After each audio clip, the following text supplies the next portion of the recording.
You're watching Capitol Connection from the Illinois State Capitol. He vetoed that bill because he's trying to force a strike.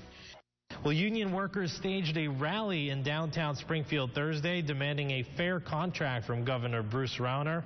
Now, they also accused him of holding the most vulnerable hostage in the budget debate. Now, joining me now is Anders Lindall of AFSCME Council 31. Anders, thanks for being here. Thank you, Matt. So let's talk about what Director Lynch said at the beginning of this block, which is Governor Bruce Rauner wants to force the strike. One reason why he vetoed a bill that would have allowed you guys to go into arbitration. Do you think that we're headed towards a strike? You're headed towards a strike? Well, what we've seen from the governor is a disturbing pattern. As a candidate, he made repeated pronouncements, pardon me, mostly before Tea Party audiences, vowing to force a strike, to force public service workers out in order to impose his extreme demands. Through the summer, we saw his administration trying to solicit strikebreakers, calling up retirees and asking would they cross a picket line, even talking about calling up the National Guard. So we know that he has made a lot of noise courting that kind of confrontation.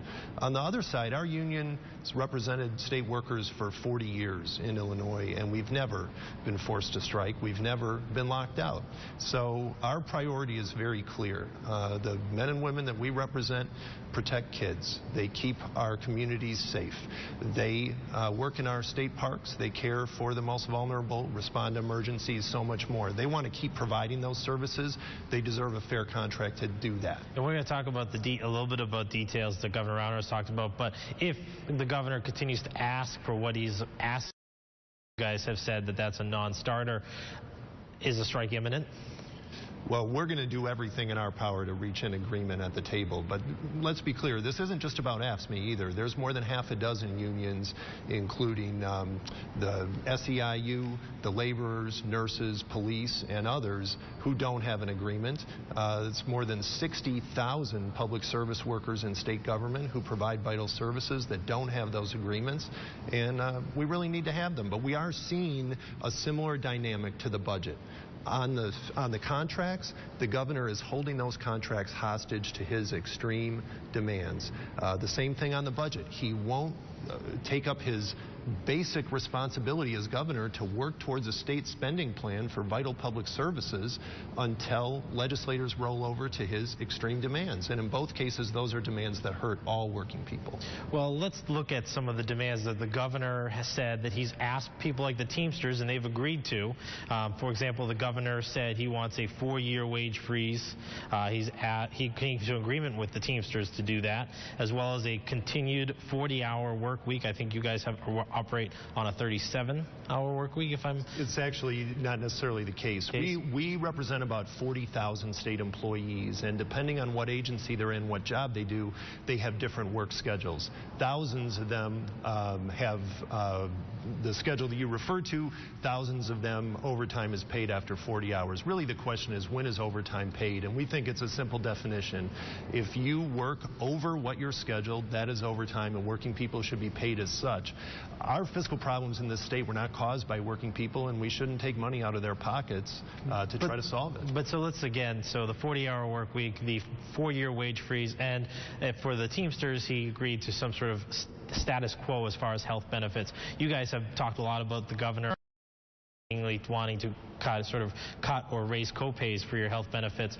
Why are these non-starters? Well, healthcare is a good example of how far apart I think all the unions, not just AFSCME, but the other unions I mentioned, are from the administration. The difference to the trade unions is that they operate, in most cases, their own health plans, and the Teamsters is one of them. So their members don't have to take the state health insurance. We negotiate the health insurance that impacts more than 360,000 men, women, and children, state employees, university employees, retirees, and their dependents. The governor's proposals would double their premium in the first year it's implemented, and then the cost could go up from there. Under the governor's demands, the state health plan would be the worst in the nation for any state workforce. What do you make of the governor, though? He says, look, we've come to agreements with Teamsters, we've come to agreements with portions of the SEIU, and he says that AFSCME is sort of being the non-negotiator in this debate. Well, I think there's a lot of talk out of both sides of their mouth from the administration, and you really have to understand that it's not about AFSCME. It's about more than half a dozen unions that represent the vast majority of public service workers in state government. More than 65,000 employees don't have a contract. Only 5,000 do, and those are all unions that either have their own health plans, so they don't negotiate health insurance, or they're paid by the prevailing wage, so they don't have to negotiate pay.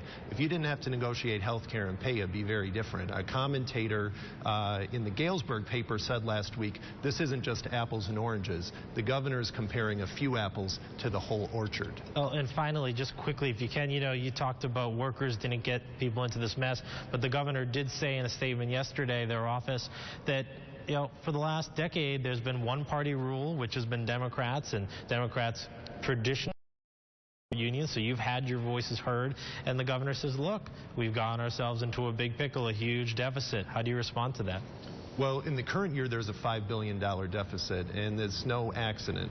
$5 billion was drained from state resources by the tax rate rollback on January 1.